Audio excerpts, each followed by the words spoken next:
उधर यूपी के प्रयागराज में गाय की स्मगलिंग की जांच का सिलसिला जारी है। गाय स्मगलिंग केस में मुलविस मतलूबा शख्स को पुलिस एहलकार पकड़ने गए थे, तभी मरियाडीह गांव वालों ने जांच के लिए पहुंचे 7 पुलिस एहलकारों पर हमला कर दिया। इस पूरे मामले में एसपी क्राइम आशुतोष मिश्रा ने बयान दिया है। उन्होंने कहा कि कसूरवारों के खिलाफ सख्त कार्रवाई की जाएगी और इन्हें जल्द अज जल्द गिरफ्तार किया जाएगा।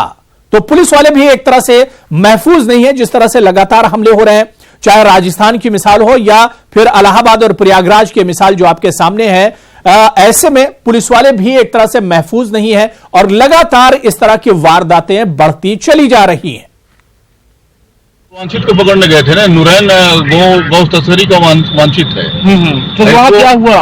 वहां हम लोग गए थे तो पकड़ लिए थे, इसके घर के पास से पकड़ लिए थे, लेकिन 5-7 लोग थे और तमाम लोग आ गए, औरतें आ गई और हम लोगों से मुजाहमत कर दिए।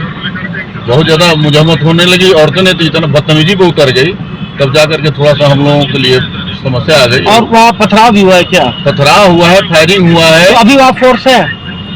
फोर्स, हाँ, चौकी की फोर्स है वहाँ अंदर गाँव में? हाँ, गाँव में है। अभी हम लोग फिर जाते हैं, अभी चले जाएंगे।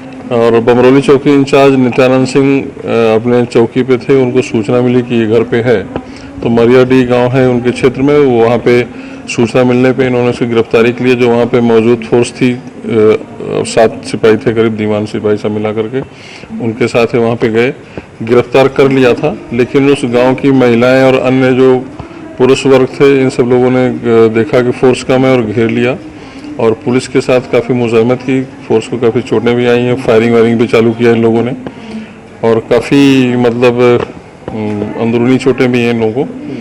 तो इस पर ये लोग तब तक पकड़ के लटक गए पुलिस को और एकदम छाप लिया।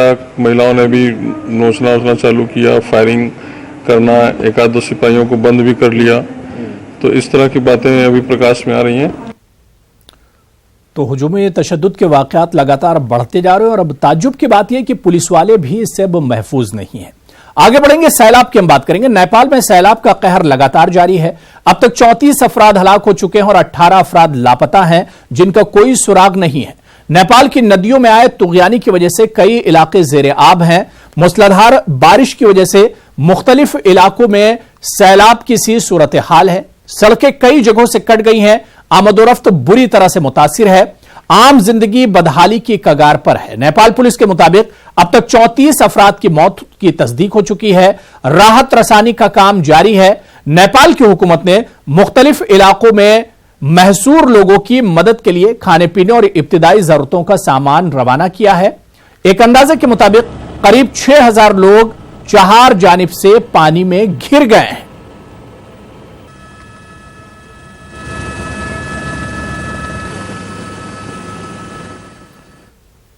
और उधर अगर हम हिंदुस्तान की बात करते हैं तो यहां आसाम में सैलाब का कहर लगातार जारी है। आसाम के कई एक गांव में सैलाब का पानी घुस गया है। तकरीबन 10,000 लोग सैलाब में फंसे हुए हैं। एनडीआरएफ की टीम रेस्क्यू के लिए मौके पर पहुंच चुकी है। वहीं मुतासरीन के लिए शेल्टर होम्स बनाए गए हैं, जहां इनके रहने के इंतजाम किए गए हैं। हमारे नुमाइंदे रेमन बोरा ने एनडीआरएफ टीम के साथ हालात का जायजा लिया है। देखिए, ब्रह्मपुत्र नदी कैसा कहर उठा रहा है, ये दिखाने के लिए मैं एनडीआरएफ बाहिनी के साथ हूँ और मैं यहाँ पर जो बाढ़ का स्थिति है वो दिखाने के लिए हूँ। और कैमरा पर्सन दिखा रहा है यहाँ पर सागर सदृश एक स्थिति हो रही है। और ये एनडीआरएफ के जो लोग हैं, वो लोग जो गांव में फंसे हुए हैं, उन फंसे हुए लोगों को बचाने के लिए, बचा के राहत शिविर में लाने के लिए जा रहे हैं। और मेरे पास एक एनडीआरएफ बाहिनी के जो ऑफिसर है, मैं उनसे बोलना चाहूँगा, आप लोग कैसे तैयारी करके आए हैं जो यहाँ पर इतना भारी बाढ़ है? जैसे भी हमें सूचना मिला हमारे सर्कल ऑफिसर हेलेम के द्वारा, तो हम लोग तुरंत वहाँ से अपने कैंप से निकल गए और यहाँ पर आने के बाद सिचुएशन का हमने पता किया कि किस तरह का सिचुएशन है, कितना पॉपुलेशन इस इफेक्टेड है इस ब्रह्मपुत्र नदी से। और लगभग जैसे बताया हमें कि लगभग 10,000 पॉपुलेशन यहाँ पर इफेक्टेड है। तो अभी हम लोग गाँव के अंदर जा रहे हैं और वहाँ लोगों को हम कन्वेंस करेंगे और उनको अपने घर को छोड़ करके जल्द से जल्द जो हमारा शेल्टर बनाया गया है सर्किल ऑफिस के द्वारा, यहाँ डिस्ट्रिक्ट एडमिशन के द्वारा, तो वहाँ पे हम लोग उन्हें जल्द से जल्द लेकर के अपने बोट के माध्यम से लेकर के आएंगे। कितने बोट आप लोग राहत कार्य के लिए उपयोग कर रहे हैं? हम लोग 4 बोट कुल लेकर के आए हैं। 4 बोट 4 OBM है। इस पे लगभग एक बोट पे लगभग 12 से 15 बंदे की कैपेसिटी है और हम तुरंत, ये रबर बोट है और हम तुरंत इसे एविक्यूएट करके लेकर के बारी बारी से हम काम करेंगे। हाँ, ये बोल रहा है कि इन लोगों ने 4 बोट को यहाँ जो बाढ़ में फंसे हुए लोगों को रेस्क्यू करने के लिए लगाया है और ऐसे ही ब्रह्मपुत्र का जो पानी है वो पानी बढ़ता रहा तो जो ये बाढ़ का स्थिति है वो ज्यादा भयानक होने की आशंका प्रकाश कर रहे हैं। असम के गौपुर से रोमेन बोरा, न्यूज़ 18 असम नॉर्थ ईस्ट।